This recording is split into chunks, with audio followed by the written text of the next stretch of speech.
TikTok, time to rock. Good evening, good morning, good afternoon. This is the most acclaimed show on jihad activity in the world today, and that is This Week in Jihad. Now, there is David Wood. David Wood is here, ladies and gentlemen, so don't despair, but why is David Wood not showing up? Now, I guess David Wood is the only one showing up now. How do we get to that split screen thingy? You've been doing this for weeks now. Yeah, well, I thought all I had to do was have you here. You know, oh, there it is. There it is. There we go. Okay. You got us? Ladies and gentlemen, I have to apologize. I know there have been some irritated remarks in the comments. I got to tell you, look, I am just a writer guy. And I've been on shows for years, but I have never been the host except years ago when David and I both were doing shows out at ABN, wonderful people, and they took care of all the technical things. And since then, I have just been a guest here, a guest there, a guest everywhere. I've never done this stuff. I don't know how to do this stuff. Also, please, one question I thought I would ask tonight. Last week I asked, how should I begin the show? David very generously allowed me to use his intro since I allow him to say they're misunderstanders of Islam, and so we're even on that. But I asked for intros, I got a few. This is the best one. So until Allah abrogates it, causes it to be forgotten, and gives us something better, we're going to go with that. But in any case, I did want to ask you, since you were here on my channel, those of you who are still with us, if I should do something else, other videos, and please let me know what you think about that, and if you have any ideas about what they might be.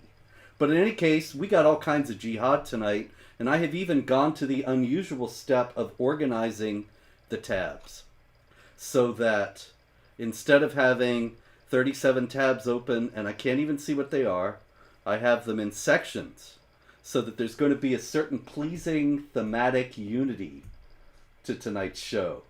That's right, ladies and gentlemen, pleasing thematic unity. So welcome, David. I hope you appreciate this. Yes? Yeah, it's cool. It's cool because the idea is, you start live streaming, and or this goes for videos too, and for pretty much anything else you do in life. You go ahead and get started, and then everyone tells you what you're doing wrong. Yeah. But you improve a little each time, and then before you know it, everything is awesome. So now you're even organizing stuff thematically. Yeah. So it's getting better. I've organized stuff thematically in books for years. People, you should read books. The reason why we're doing this is because y'all don't read books. Now, I love you all. I'm sure some of you have read books. But me, as a writer guy who writes books, I'm sorry to see that fewer and fewer people are reading books. But if you're going to watch videos, then let's do it. So here we are. We got yes, it happened again. Oh, I just wanted to give one quick comment that is correct. Queech in Hamilton said, ignore the nasty comments, Robert Spencer. You rock. So hey, look, I can do this. There it is on the screen, ladies and gentlemen. It's partly true and partly not true. It's right. Yes, I mean the internet has done something to people's minds where they post really nasty stuff all the time, and any mean comment that pops into their head, they'll go ahead and share it. With that said, some people's comments are valuable and important, right? And so it's a matter of sifting through those and saying, okay, this guy's a jerk troll. Hey, this person makes a valid point. Let me listen to this person. Okay, what about this now? See, you said the blue headphones were good. I've had the blue headphones. I've had these for years. These are my airplane headphones to play the greatest jazz on the planet. And now there's something wrong with the blue headphones? Yeah, see, notice that is something you can't pay attention to that, right? If someone says, hey, you're wearing blue headphones, that's the sort of person who for 10 years has been posting on Facebook, this is what I had for lunch. Everyone needs to know what I have for lunch. And somehow somehow it gets ingrained in their brains that every thought that pops into their head is worthy of being shared. Yeah. And guys, it's not. It's just not. Ain't that the truth? That's why I've never written a novel, ladies and gentlemen, and if you're lucky, I never will. Anyway, let's go to Jihad. We have, in the first section of our pleasing thematic unity tonight, we have the kinetic, violent jihad, and so I don't mean to make light of it. Some of it is quite horrible, as it always is. But we start off with a story out of the Maldives, David. You may have seen this one. This was a gentleman who was riding along, a minister in the Maldivian government, Ali Soli, who was riding along on a motorbike in the capital of the Maldives, Male, and another gentleman came up to him with a sharp instrument and began to stab him. Where do you think he began to stab him, David? Great Karnak says in the neck. It's uncanny. I'm in awe. But not only this, I need to start having a little envelope that I just need to put a card inside, and the card says neck or Allahu Akbar, and everything you ask me, I could just pull that up and pull it out and show that I knew ahead of time. That's right. Now, this gentleman in particular, before he began to stab Ali Soli in the neck, he was seen reciting a passage from a particular book. What book do you think he was reciting from, David? I'm going to go with Quran here. Really, if this were Jeopardy, you would be in the tens of thousands by now. I'd be that Ken Jennings dude. Indeed. Okay, we go to Germany. In Germany, we have Michael Sturzenberger, who is the head of Pax Europa, which is a very good group. I don't mean to make light of it by having a General Burkhalter accent here, but I would do a way more serious accent, because I used to, for years of German classes, my German teachers hated me because I would always talk like this. Sturzenberger, yeah. Yeah. And, anyway, so you sound really tame. Is a very courageous individual, in fact, and he was speaking in Gladbeck in a rally of Pax Europa, and was approached by some young Muslims who knocked him to the ground, hit him in the head. The rally was canceled. This is also similar to something that happened in Russia, where a Muslim was detained for preparing an act of terrorism against politicians in India because they insulted Muhammad. We've spoken about these Indian politicians in the past few weeks, David. Nupur Sharma, the former spokesperson from the BJP, the ruling party, the BJP, and some others now who have been fired from their jobs. There was recently, I got that story here in another section, another BJP official who was fired for, member of the Legislative Assembly, who was fired for supposedly criticizing Muhammad, although he never named who he was talking about. He started talking about a 53-year-old man who married a little girl. In any case, somebody must have gotten some crazy idea that had something to do with Muhammad. But in any case, insults to Islam resulting in violence or potential violence in Russia and in Germany.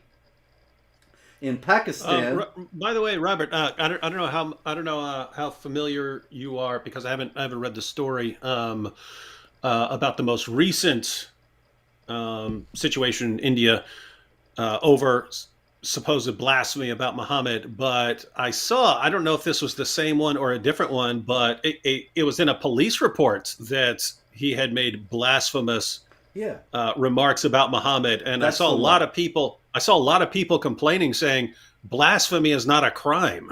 Yes. And yet police were reporting this guy blasphemed the Prophet Muhammad. It's like, wait, you're India, you're not Saudi Arabia. What are you doing? Yeah, it's astonishing. This is T. Raja Singh, and he, as I said, he didn't even mention Muhammad. He was just talking about Muhammad without naming him, and somehow people assumed. There was actually a case like that in the United States a few years back. Some individuals put together a billboard that said "The perfect man married a 6-year-old girl, etc., etc." He did all these other things that Muhammad did, but never mentioned Muhammad. And nonetheless, still Islamic groups, they protested. They knew who was being referred to. Consequently, What sort of monster would make a little billboard like that? I don't know. Actually, I don't remember who made that billboard. We made a lot of billboards in our day, but that was not one of ours. Anyway, in Pakistan, a mob of Muslims chased, nearly lynched to death if they hadn't been prevented by police. A Hindu who was a sanitary worker. They found burnt pages of the Quran on the floor. And when I say that he was prevented by police, it wasn't because the police came in and said, you can't chase and kill this man for a burnt Quran that he might not have had anything to do with. They were arresting the Hindu. And as far as I know, he is still in custody on these allegations of blasphemy. Now, the thing is, a burnt Quran page could have come from any number of things. How do you dispose of a Quran that's all worn out, according to Islamic law? You burn it. There you go. And it would seem like Pakistan, which is a country that is veritably awash with Qurans, would likely have quite a lot of Quran burning going on in a particularly routine manner by Muslims themselves. And that these kinds of incidents could be opportunistically used to victimize religious minorities in the country.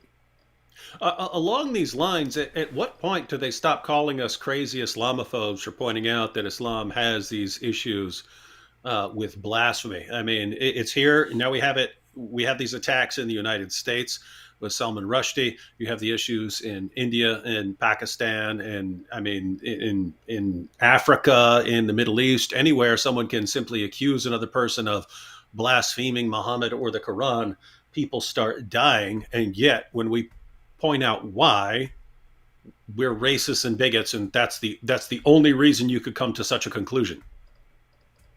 It's a tactic. It's not really rational discourse. It has the appearance of rational discourse, but not the substance. And so the answer to your question is, when will they ever stop? They'll never stop. Because what they're trying to do is silence people like you and me, and not have a real honest discussion about these things. And so they will continue because they don't care about the inconsistency and the self-contradiction. It doesn't matter. This is just a tool, a stick to beat us with. It's like Breivik, you know? Breivik quoted me, he quoted lots of other people, but all the time I see people on Twitter saying, well, you know, Breivik quoted this guy, as if I told him, go out and kill people. Yeah, he quoted Darwin, John F. Kennedy. Right. Yeah, yeah, and what's interesting about all of that, even though we've pointed this out numerous times, Breivik in his, what was it, 1,500-page manifesto, he gives the entire sort of evolution of his thinking that he needed to turn to violence, and all of it, his entire plan was underway in 1999, long before he or I had heard of Robert Spencer. So, I mean, he said he came to the conclusion that there's a problem with Islam when he was growing up in his area. He would see, you know, non-Muslims get beaten up by Muslims and things like that. He said he started thinking there's a problem. He said then he started to read the Quran and the Hadith. He concluded there's a problem. Then he thought about going into politics, but he said it's a waste of time. And he said he realized that Al-Qaeda had shown the correct way to get through the media's blockade of information, you have to launch a deadly shock attack, as he put it. Deadly shock attacks are the way to get people's attention in spite of politicians and the media covering things up. And he said he concluded all of this long before, again, we'd heard of Robert Spencer or Pamela Geller. And yet, when he actually carries out his attack, whose fault is it? Well, he explained his entire thought process. So you could blame the people who upset him when he was growing up. You could blame the Quran and the Hadith, where he said he saw problems. You could blame the politicians and the journalists who he said made him realize that it was a complete waste of time to even try to discuss this because people would just call you racist. You could blame Al-Qaeda for convincing him that it was deadly shock attacks were the way to move forward. And yet, none of that gets blamed, and it's Robert Spencer's fault. Yeah. And so it's just a tactic here again. It's not that they want to have a rational discussion. I've pointed out millions of times until not just my headphones, but my very face is blue. And said, he rebuked me for not calling for violence, so therefore I could not possibly have incited him to violence. And pointed out all these things that you were just saying about the Al-Qaeda influence. Nobody cares. It's just an easy shorthand way for people to say, don't pay any attention to this guy. He's dangerous. He inspired this terror attack. It's not really rational discourse. It's just propaganda. Anyway, more jihad. In Somalia, there was a major attack from Al-Shabab, an Al-Qaeda affiliated group, on a hotel, the Hyatt Hotel in Mogadishu. And 20 people were killed.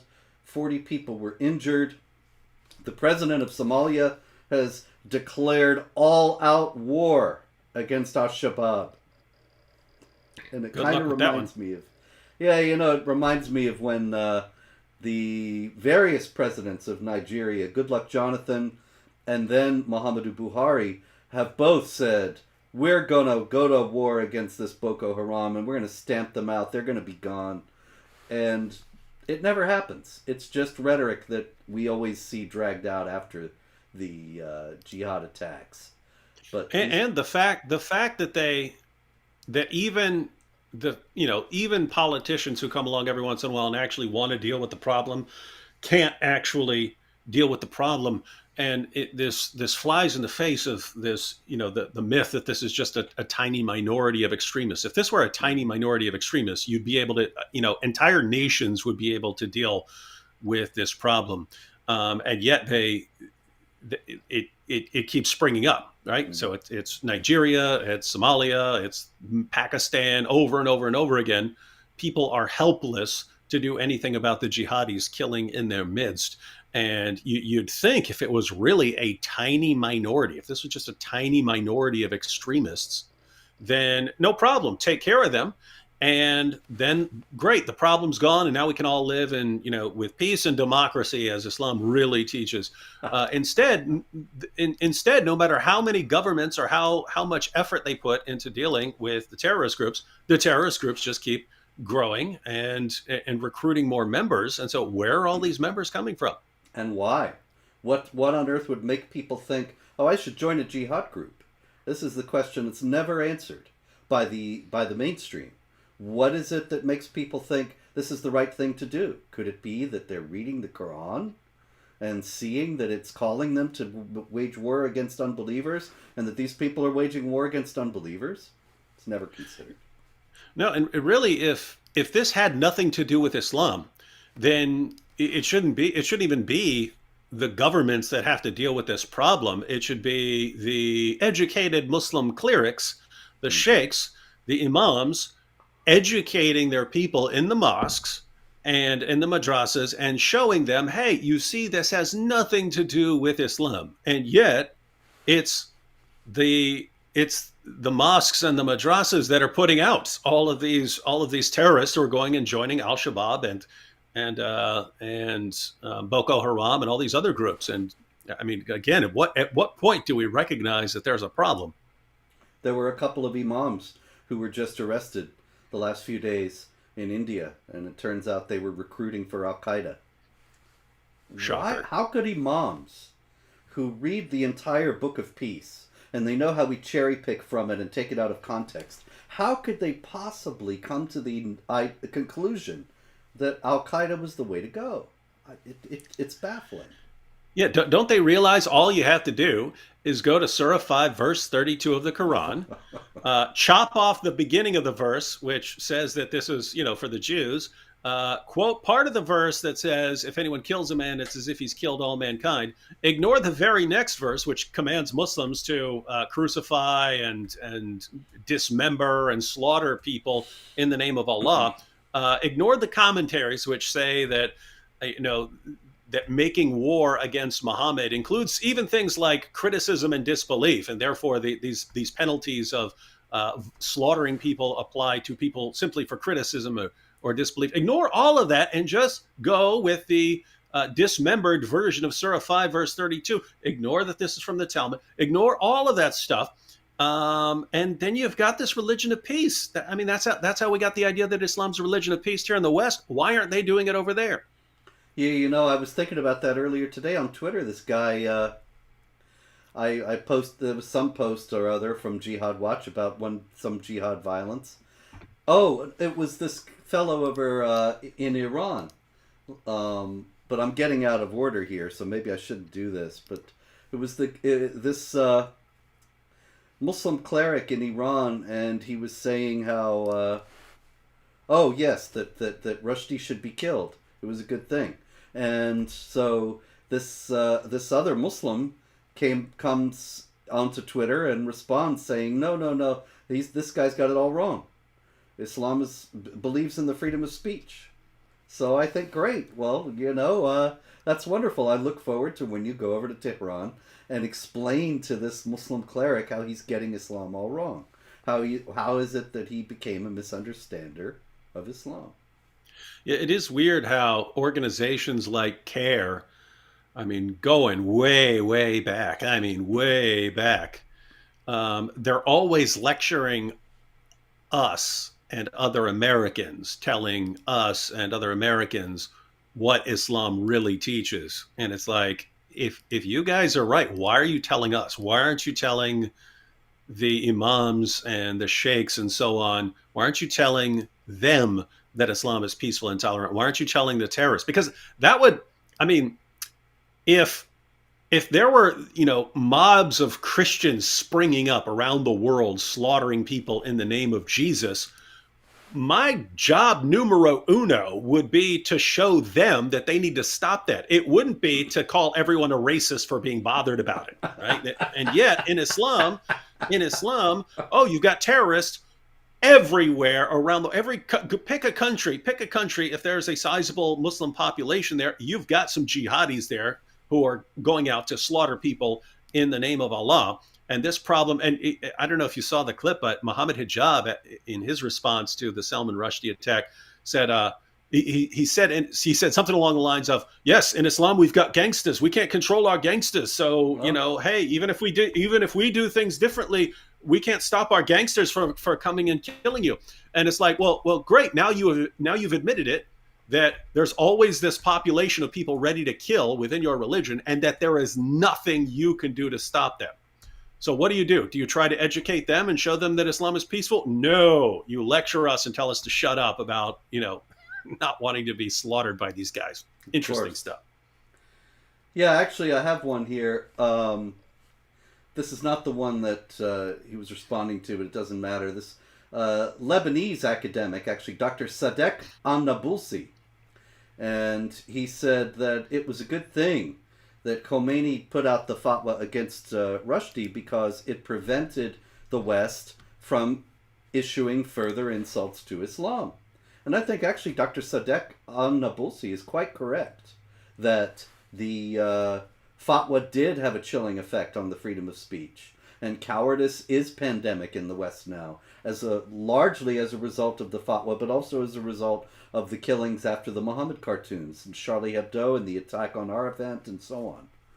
And yes, do you remember way back with the Jalons Poston cartoons when the media couldn't not talk about them. They had to talk about them because it was really important news. But they wouldn't show the cartoons. They wouldn't show everyone Yes, what exactly. what what was enraging the Muslim population of the world. And that sent a huge message to the Muslim world, right? Mm-hmm. If you want to get your way, if you want to tell us what we can talk about, if you want to tell newspapers and individuals what they're allowed to post, then just start getting violent and we'll all back down. And just think, if you'd gone back to that very early stages, if the entire world had said, wait a minute, you're threatening to murder these guys over these cartoons, now we're all going to post these cartoons, it would have stopped, right? It would have stopped the killing over you wouldn't have had the Charlie Hebdo massacre if people hadn't taught Muslims that slaughtering people is the way to stop cartoonists, right? Absolutely. It wouldn't have happened. But they sent the message, and here we are. Here we are now, going on 2 decades later, and people still getting killed because we're still sending the message that, hey, violence is the way to get what you want with us. Mm-hmm. It's always reinforced. And so in Nigeria, we had a killing of over 20 Christians. The Muslim jihadis opened fire in a church, and they shot their way actually onto the site of St. Agnes Catholic Church. They abducted a catechist, Gideon Tsehemba, excuse me, I'm sorry, Tsehemba. They got into the church, shooting indiscriminately. More than 20 Christians were killed. In France, a Muslim started to fire random shots. And of course, people were alarmed because there's this guy with a shotgun firing out on the street. People called the police. He began to fire at the police. He was yelling something, David. What do you think he might have been yelling? I'm gonna go out on a limb here. Go with a different answer. I'm gonna go with Allahu Akbar this time. I don't know how you do it. It's astonishing. Speaking of which, actually, this is a trick one, David. This is tricky. A guy in Birmingham, England, he came out onto the rooftop of his home with a knife, began waving the knife around and shouting. What do you think he was shouting? I can't keep going with the same answer, so I'm going to guess Allahu Akbar. I'm speechless. I'm shocked. He jumps down from the roof. He's yelling at police. He keeps repeating Allah, Allah. He might be repeating Allahu Akbar as well. It's hard to make out all of it because the police are yelling at him to drop the knife. Ultimately, he got tasered and sent to a mental hospital. When we sit here week after week, and we can easily talk for an hour or more about the week's most recent attacks from all over the world. And it'll be in Europe, it'll be in the Middle East, it'll be in Pakistan, India, Africa. It's everywhere. And it's like, it's a weird situation. It's like, it's really like we're saying 2 + 2 = 4, and you've got politicians and journalists and educators, entertainers, all shouting, "No, it's 5. 2 + 2 is 5. It's 5. You idiots! You idiots!" And we're giving example after example after example. Here's 2 things. Look, count my finger. 2 and 2. That's 4. No, it's 5. Right? And it's like that level of insanity and stupidity. Yep. Well, that's a key passage you may recall in Orwell's 1984, which is such a popular book these days. There you go. So, let's see. We hit that. We're doing well. We're covering more jihad than usual, David, because of organization. It's all about organization. So we're crushing the jihad now. We are. Let's go to some Islamic Anti-Semitism. That's our next section this week. Hey, even I saw one on that one. Did you? Did you see? I saw one in the UK where a guy traveled like 180 miles to go attack Jews. No, that's one I missed. Well, I just saw it. Just came out today in the Daily Mail. Someone sent it to me. Oh, okay. I missed it today. Hey, I'll hey, find it hey! I tomorrow. know, I know one that Robert doesn't know. Guess who's the real expert now? That's right.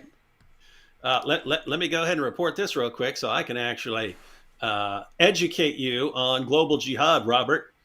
So, Daily Mail, Next thing you're Muslim going to write a man. Quran. I'm going to write my own Quran now. I have to because I'm here schooling you. That's it. Daily Mail, Muslim man 29 traveled 180 miles from Yorkshire to attack 3 Orthodox Jews on their way to a North London synagogue in a race hate spree, court hears. So this is Abdullah Qureshi, has been accused of attacking Jewish men, Stamford Hill. Qureshi deliberately traveled from Yorkshire to London to carry out the attacks. But he said that there's no religious motivation. Oh, of course not. Yeah, so anyway, he says there's no religious motivation, and it was just sort of random attacks of people who annoyed them after he traveled 180 miles and attacked 3 different Jews. Just totally at random. So, also totally at random, I did want to answer this question. Does your book, that is the Critical Quran, translate all the verses from the Quran or only selected verses? No, this is the whole thing. As a matter of fact, you get the whole Quran and more. There are 114 surahs in the standard Quran. There are 116 in the Critical Quran. Because there are 2 wildcard surahs that they are in some Quran manuscripts. That's why they are there. And it's an illustration of the fluidity of the Quranic text, contrary to Islamic apologetics. But in any case, yes, the whole thing is there and more. Were those Ubay bin Ka'b's missing surahs? Unfortunately not. No, these are a couple of Shiite surahs that have been traced back to about the 15th, 14th century. Nobody knows where they came from before that. But in any case, if they were added even at that late date, it's striking that somebody would have dared. Lots of confusion over what's supposed to be in the Quran. It goes all the way back to the time of Muhammad. Indeed. Okay, so what we have is out of the University of Denver, the director of the Center for Middle East Studies at the University of Denver, a respected academic, Nader Hashemi. And he said that he knows who's behind Salman Rushdie's stabbing. Who do you think's behind it? Let me guess. Let me just guess. Let me guess. Jews / Israel, something like that. Mossad. Yeah. Okay. There we go. That's Jews / Israel right there, all at once. Mm-hmm. So Nader Hashemi. He knows what it's all about. And meanwhile, the press TV of the Iranian government, one of the Iranian government's news outlets, and all the news outlets in Iran are state-run, not like our free press here that fearlessly reports the news. The state-run Iranian press TV, they had on this academic who used to be a professor at the University of Wisconsin. But he claims that he was fired for dissenting from the American government line. And I think, well, yeah, there are no professors who do that. But in any case, this gentleman, Kevin Barrett, he blames a certain group of people for the stabbing of Rushdie. Who do you think they might be, David? Jews? Incredible. That's right. Right again. You're every question, you're just knocking them out of the park here tonight.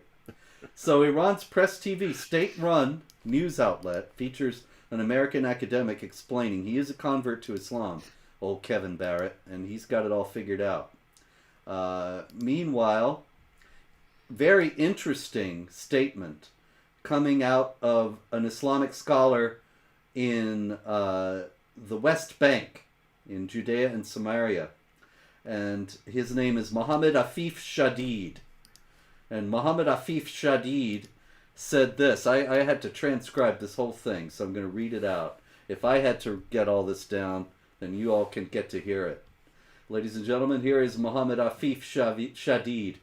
Our goal is to spread the religion of Allah throughout the land. The verses from the Quranic chapters The Repentance, that's chapter 9, and The Spoils of War, that's chapter 8, completely abrogated the notion of defensive jihad.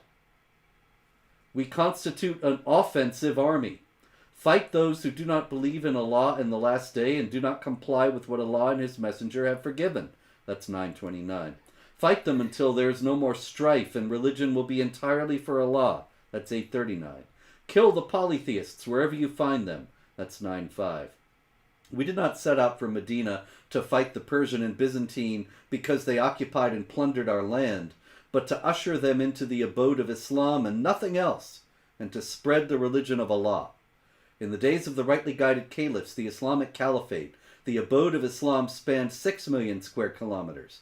Under the Umayyad state, it spanned 11 million square kilometers. In the days of the Abbasid state, it spanned 33 million square kilometers. Then under the Ottoman Caliphate, it spanned 10 million square kilometers.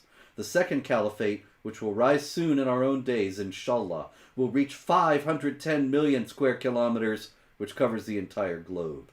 Palestine and the Holy Land will only be liberated by those who brandish their swords and their weapons in order to bring it back into the abode of Islam, and obviously to kill all the Jews in it.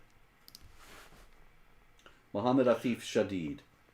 Yeah, and that's see, there are different ways of interpreting the text of the Quran. Now, the stupidest, the absolute dumbest way to interpret the Quran is to, go with something like Surah 532, chop off the beginning of the verse, ignore the next verse, ignore everything else the Quran says, and say that this is what Islam teaches.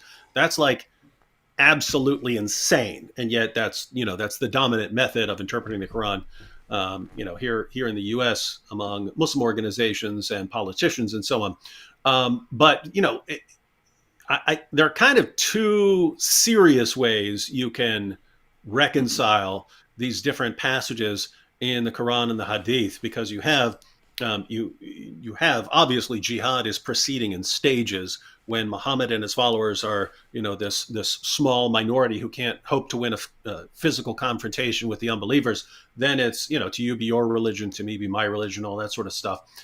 Later, when they start forming alliances, they have more people around them and so on, they're able to fight. Then it becomes a message of defensive jihad. Fight people who do something to you first, even if it's just criticism or making fun of you or something like that. But other people have to start it. And then eventually it becomes, verses like Surah 9, verse 29, fight those who do not believe. And in the Hadith, Muhammad saying, I've been commanded to fight people until they say there's no God but Allah, and Muhammad is the messenger of Allah. So there it's just fighting people based on what they believe. And so the sort of final marching orders are for offensive jihad. We're going to subjugate the world. We're going to violently subjugate non-Muslims simply for being non-Muslims. And given all of that, given that sort of unfolding these unfolding stages of jihad, you've still got two basic ways that you can interpret it. You can interpret it as the guy you quoted obviously was, that, hey, once we reach the stage of offensive jihad, that's what we're supposed to be doing. There's no going back to some earlier stages. And so that's one way of interpreting it.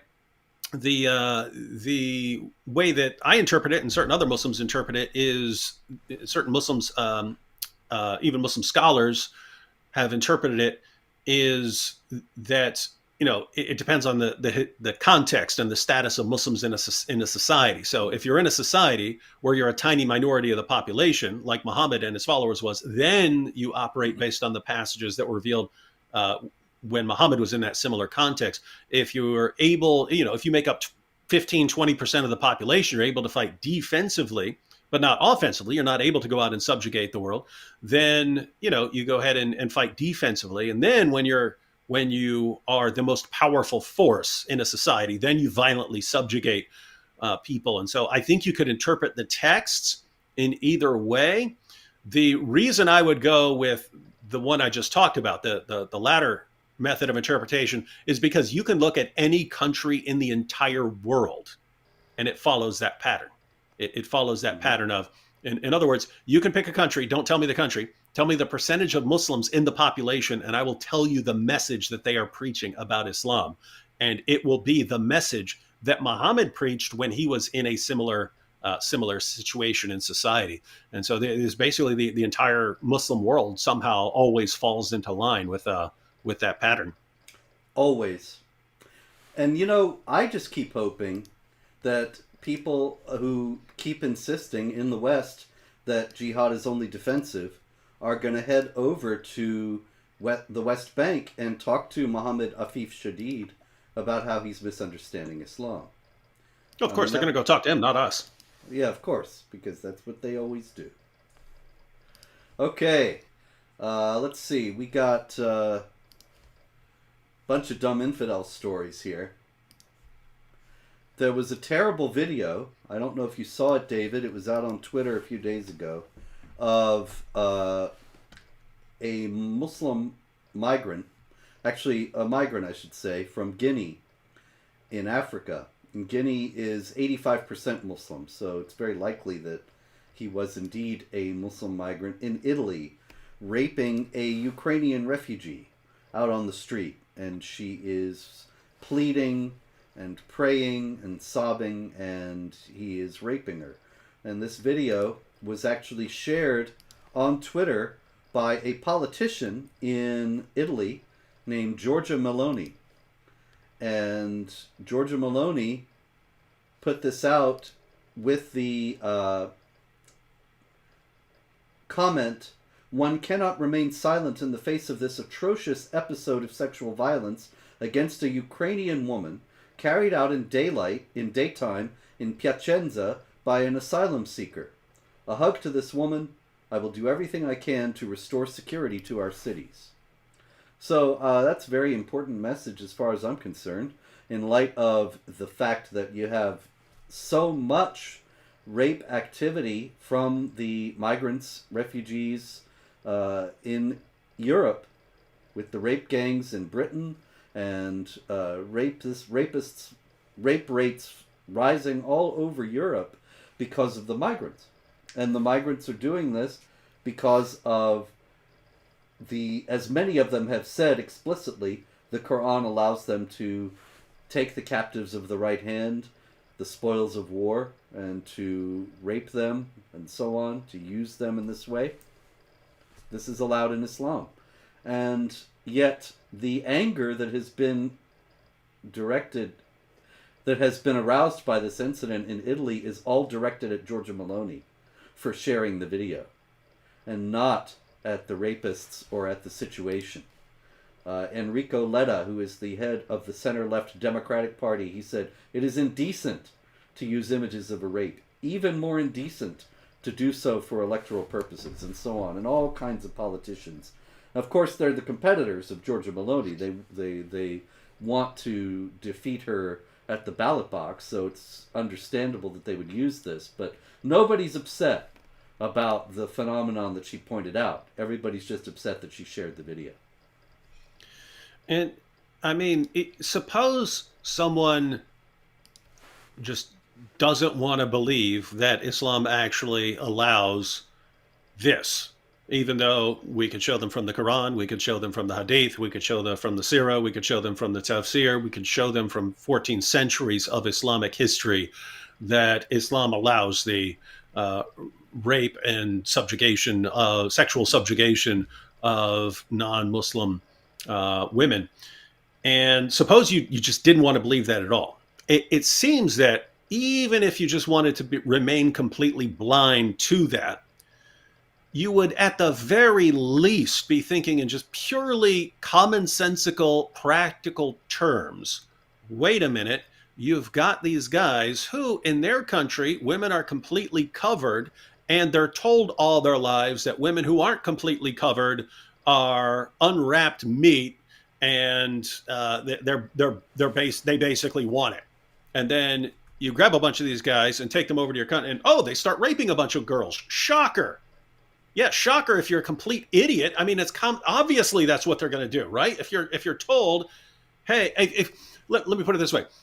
If you are around women your entire life and they're completely covered up, like frumpy ninjas their entire lives, you never develop any sort of self-control around a woman who's attractive, because you've never had the opportunity to develop self-control, right? You've never had to control yourself.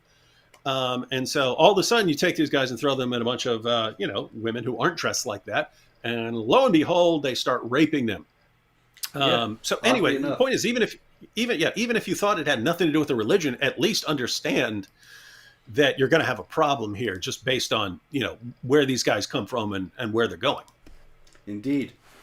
And so in the UK, in the city of Rotherham, where Muslim rape gangs abused and victimized and destroyed the lives of as many as 1,400 girls, the city was just named Children's Capital of Culture. Well, children did learn a lot about Islamic culture there in Rotherham. They did. But you're not allowed to say that in Britain. No way. All right, we go to the Islamic House of Wisdom, which, I'm sorry, it just reminds me of the International House of Pancakes, but the Islamic House of Pancakes in Dearborn, Michigan. And we have the Imam Muhammad Ali Elahi. I actually, I kind of know Muhammad Ali Elahi. Back in the days when I was on Hannity a lot, I was on jousting with him a couple times. And he has gone way up in the world. He is now a friend of presidents and kings.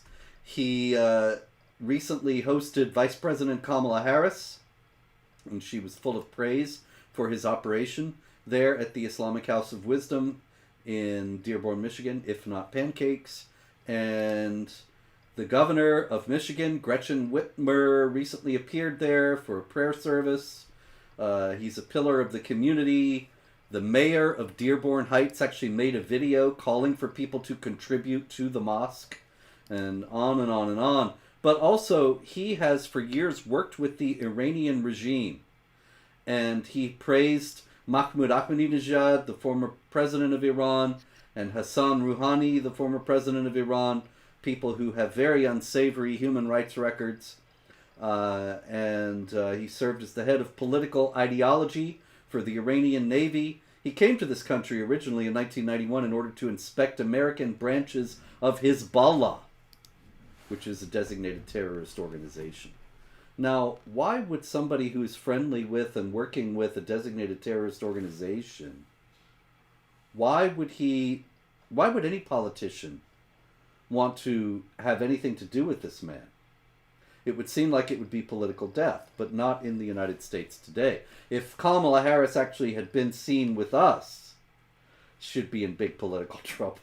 But yeah, she'd be toast. Yeah, absolutely. As a matter of fact, actually, that happened once. Way back when, in, it must have been 2006 or 5, maybe even 4.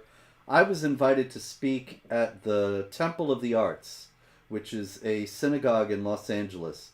And they have the Yom Kippur service. I don't know if many people know, but the Yom Kippur service goes on all day. And it's a very special day. It's the big day. And they have things going on all day. And this particular synagogue had all these speakers. And I was one of the many speakers. And also among the many speakers was Hillary Clinton. And there she was, big as life. I was 5 feet away from her. We did not speak. We had nothing to do with each other. But I spoke and Hillary Clinton spoke. And so Hussam Aylouch of the Council on American Islamic Relations actually was calling upon Hillary Clinton to denounce me. Because obviously we must be pals since we spoke at the same event.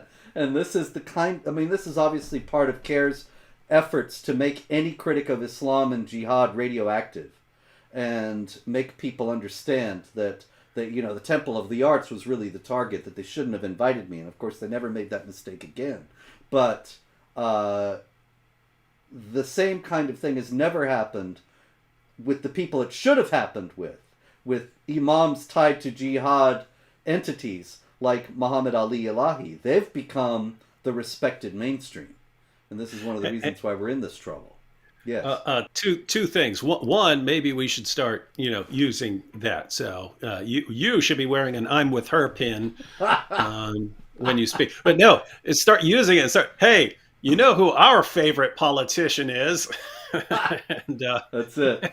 and say and this person may pretend not to be on the same page with us, but we can see it in his eyes. He's really on the same page with us. He gets our full endorsement. We should start rolling like that. The second thing, this is a minor thing, but that mosque, the Islamic House of Wisdom. Yeah. I mean, wisdom is hikmah.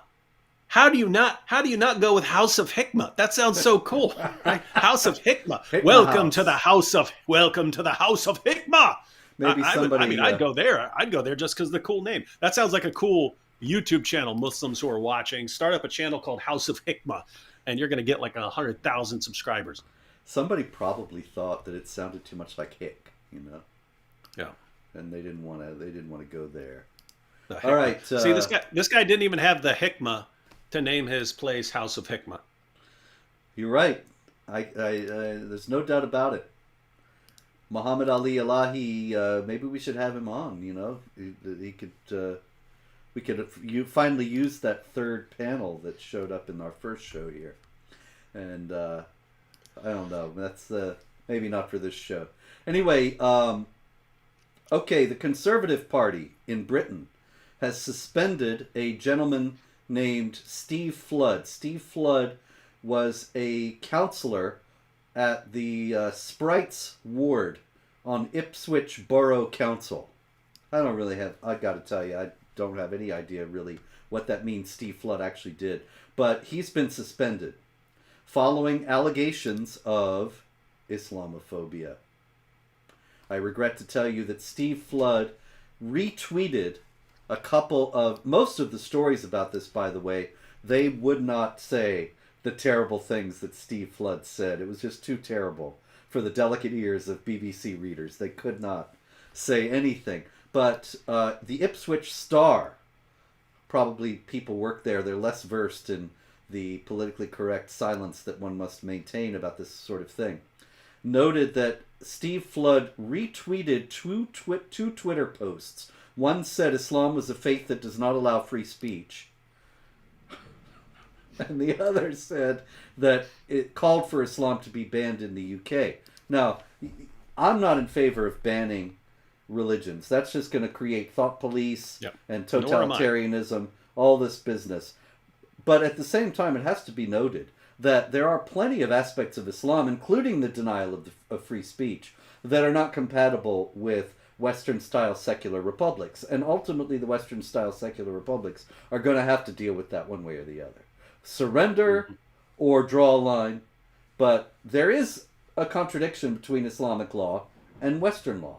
And it's not going to be something they can ignore forever. So Steve Flood actually, it seems to me, was making perfectly reasonable observations. But they have Sharia in Britain now, apparently, just like in India. And so he was suspended.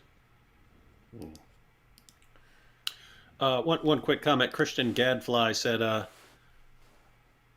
I can just imagine Lipham, referring to Sajid Lipham, whispering, "Welcome to the House of Hikmah." The dude, anytime anyone does anything wrong, he starts lecturing them about their hikmah. So I don't know if you're familiar with Sajid, Robert, but I'm gonna have to check where's the hikmah? And he speaks in like this, like almost yelling whisper. It's awesome. But yeah, as soon as Sajid hears about House of Hikmah, he's going to change his channel name. Well, then he's going to owe you 15%. Mm-hmm. All right. I'm just so proud of my ability to put the comments up. It's just that there are so few that... I'm sorry, I don't mean to insult the 19 people who are here. Really. I'm very grateful for all of you. I love there you are so few that aren't completely stupid.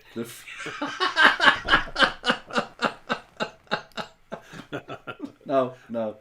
There's just so much hikmah in them, really, that it's too refulgent. It would blind me. All right. We have also out of Britain Masood Shadjare, who is the founder of the Islamic Human Rights Commission, which has been described by the former Labour leader Jeremy Corbyn as all that's best in Islam. But he has justified the fatwa against Rushdie. He has done all sorts of unsavory things of this kind. He has supported various jihadis, including Abu Hamza, the famous hook-handed preacher. And Masood Shadjare also got £1.4 million, that's $1,650,000 in government funds, charity cash, to disperse to his favorite charities. So that's just more dumb infidels. Those kinds of stories, unfortunately, there are always more of those than any other. For every jihadi attack, there are like 100 stupid infidels. Indeed. Also in Britain, a professor at Oxford University. What's his name here? I'm looking for his name. Oh, Daniel O'Gorman. Daniel O'Gorman, a professor at Oxford University, and he wrote after Rushdie was stabbed, the attack was undoubtedly an assault on free speech. But no doubt about that there, Daniel. However, recent scholarship on Islamophobia warns us that a collective eagerness to focus on Islamic extremism can lend itself to a perception of the world in which Western-style liberalism is pitched simplistically against religious, and especially Muslim, barbarism. This sort of worldview, academics further warn, can lead to an increase in discrimination against Muslims. Yeah, so in other words, the same thing we always hear, don't do anything that's going to lead to a backlash, so keep your mouth shut about all the slaughtering in the name of Allah that's going on. That's right, we have to keep our mouth shut about it. We can't have a collective eagerness to focus on Islamic extremism. It will only lead to Islamophobia, David. You should know this by now. Mm-hmm. All right, let's see. I do have one more category, and time is running short. This is the women are equal in Islam category, and this is... All right, sorry. Now someone has the account. Someone in the chat has the account name House of Hikmah now. And they said Sajid can't take my channel name now, so they named their channel House of Hikmah. That's great. That's funny. That's great. I hope they have pancakes. All right. In India, a Muslim father, his name is Shahid Qureshi. That's two Qureshis tonight, David.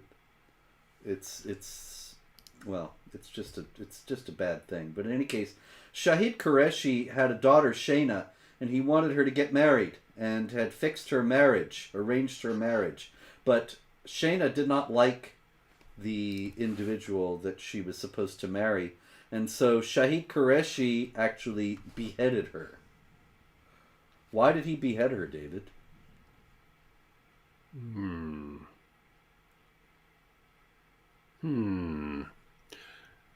don't know. I can think of like 8 different reasons. They're probably all operative. Yeah. There's 47.4, of course. There is the stain on the honor of the family. 47.4, Quran 47.4, ladies and gentlemen, as you likely know, says, when you meet the unbelievers, strike the next. But why would he think his daughter's an unbeliever?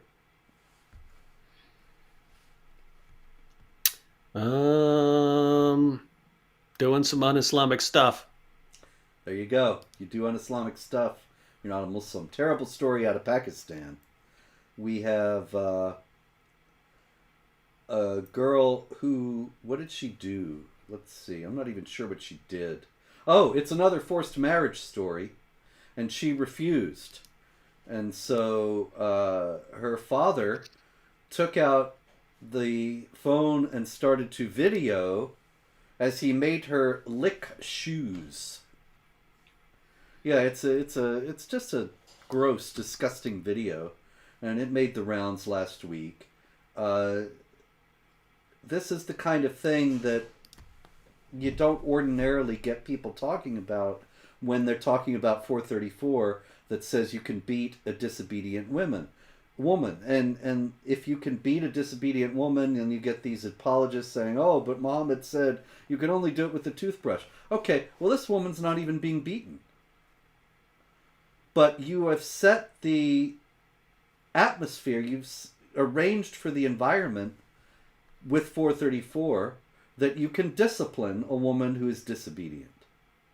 And so he's found this novel and gross, disgusting way to do it, perfectly within his rights as her father in Islam. Yep. Some people in the comment section saw that video. Yeah, terrible video. And of course you can find all this on jihadwatch.org, the source of all these news stories, with the sources if you are skeptical about anything that we're saying. One last, in Nigeria, a 16-year-old Christian girl was kidnapped, forced to convert to Islam.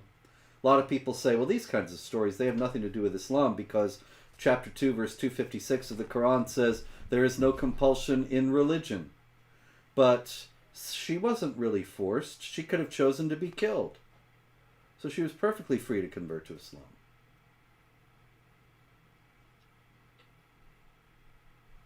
Mm-hmm. There you have it, Color Man. I don't know.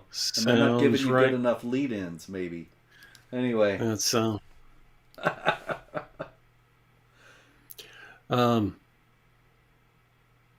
I just wanted to tell everyone here, since we're wrapping up. Yes. Lots of people always ask, hey, what can we do about this? Is because you just mentioned your website, that all of this, people can find all of these stories over at Jihad Watch. But ladies and gentlemen, if you're not subscribed to subscribed to Robert's YouTube channel, you should be subscribed. If you're not checking Jihad Watch regularly, you should. If you're on Twitter, I don't recommend getting on Twitter if you're not on Twitter, but if you are on Twitter, make sure you follow Robert. And one way of helping is every time he posts a story, share that. Go ahead and retweet that. Share it with anyone you know. Because I mean, shadow banned. Yeah, and it's basically what the algorithms used to do. The algorithms used to say, here's something that people are interested in. Let's keep sharing that with more people. And I had videos get millions of views just because the algorithm picked them up, that people really liked the videos and so on. Then they started tweaking things. Well, we can't share this stuff, and so they came up with various degrees and methods of shadow banning on all of the platforms. But human beings can do what the algorithms used to do, right? Human beings can be the ones who go out and see the stories and then go and share it. So keep in mind that there's always all kinds of stuff to do to help deal with jihad, and one of the easiest is just sharing the information that comes out. Thank you very much, David. And do you have a new channel that you want to tell us about? I have a couple new channels, and the relevant one is Act 17 Polemics. You can check that out. That's actually L and your brother in Christ. They have channels, but they're taking my new videos that deal with jihad related topics and posting them at Act 17 Polemics. So you can find my jihad content there. Okay. And thank you, ladies and gentlemen. We're a little bit over, so we'll wrap up. But please do let me know if you'd like me to make any videos. Maybe I'll make some this week. Let me know if you have any good ideas as to what they should be about. And if they do seem like good ideas, I will do my best to make them. I don't know if this is going to work. We'll see. Ladies and gentlemen, thank you very much for being with us for another thrilling episode of This Week in Jihad. And unfortunately, we're likely to be back next week. Till then, God bless.